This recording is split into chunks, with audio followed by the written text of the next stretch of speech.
We're going to now have an update on transparency and programmatic from one of the companies that has been playing in the digital verification space for a long time. We have Tom Drouillard, Chief Executive Officer, President and Managing Director for Alliance for Audited Media.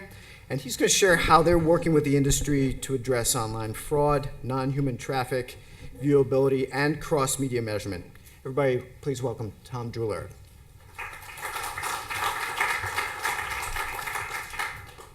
Good morning. Nice to see everybody here. I just want, for the record, I want to say I am for oxygen. I like oxygen and viewability and trust and transparency. You've heard transparency come up with several of the folks this morning. It's a big problem. It's estimated that somewhere between $7 and $9 billion is being taken out of the market by fraudsters. There's lots of different issues. Viewability is one. Fraud, brand safety, all of that, and I have, I guess, about 7 minutes to solve all that with you.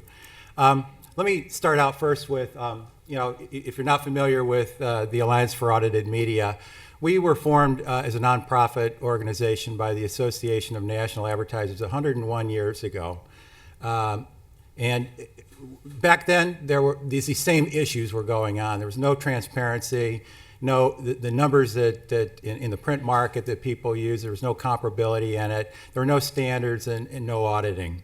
And so it's kind of become over 100 years, it's kind of taken for granted that what we do produces trust and transparency. You see in the digital side of this that we're kind of right back to where we were 101 years ago. So we changed our name. If you don't know our organization as the Alliance for Audited Media, we were the Audit Bureau of Circulation. But our business became increasingly digital over the last 10 years. And we changed our name a few years ago. Don't know exactly when that was. I joined the company about a year ago. But we provide media information. We collaborate with industry organizations to bring assurance to the business. We're, as I said, a nonprofit. We're a tripartite organization made up of agencies, advertisers, and publishers. And we contribute to industry standards and working groups.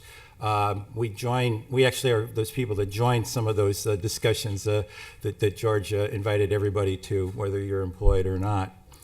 I've been asked to talk a little bit about what's really going on in the space because it's easy for you to read headlines about fraud and what's happened, I think, over the last 18 months is that advertisers have really woken up to the issues out there. Viewability is one, and fraud, and on and on. And it sounds pretty dire when you read the press. But there's a lot of work going on underneath, and there are a number of good organizations that are focusing on this. And the reality is, it's not one organization that can tackle all this.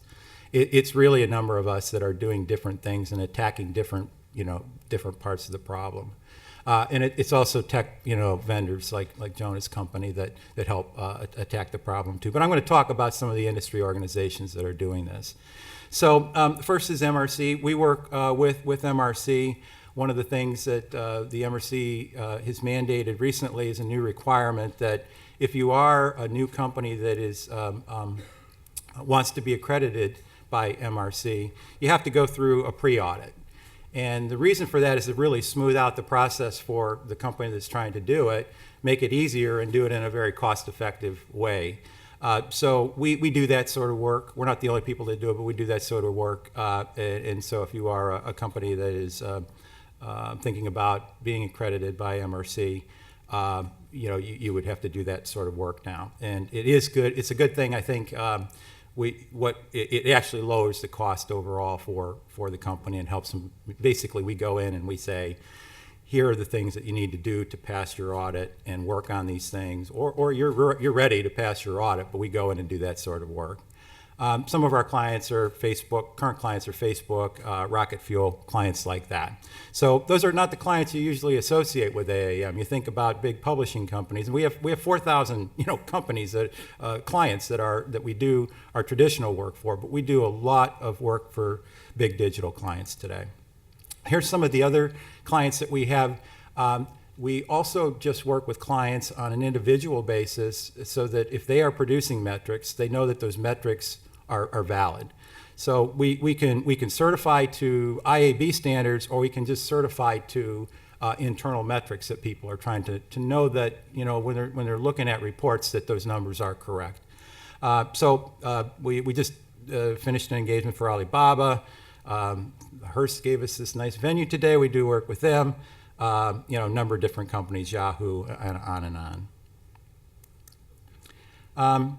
So there's an initiative, a tripartite initiative that came out of the ANA, the 4As, and the IAB called TAG.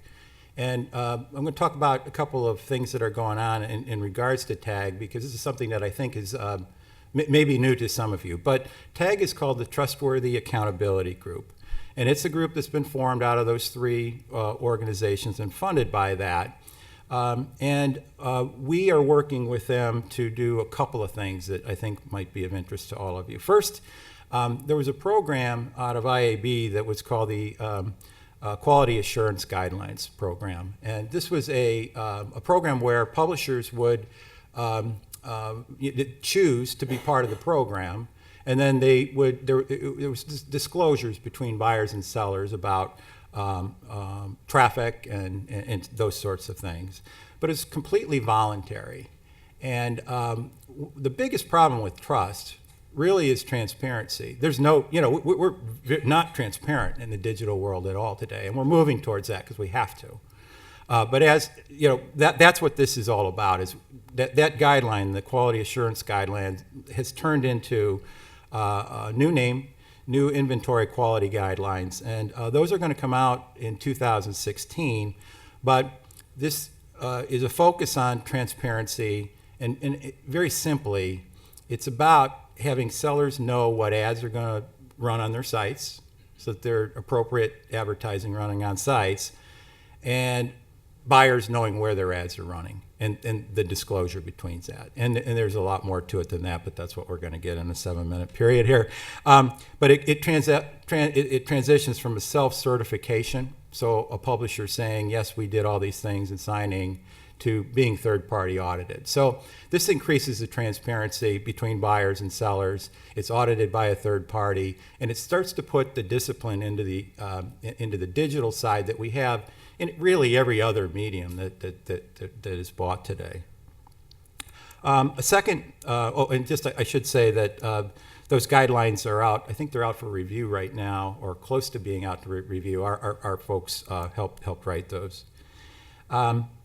Another initiative that TAG is working on is what's called publisher sourcing audits standards. And the idea is that publishers' sourcing can be audited at some point, again, increasing transparency.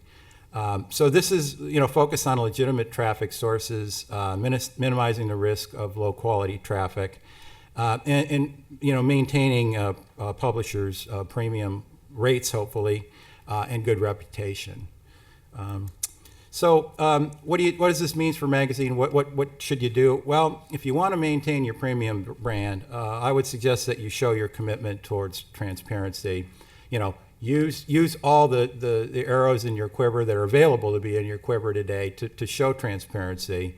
Whether if you're become part of the MRC process, the TAG process, use third-party vendors that can help you.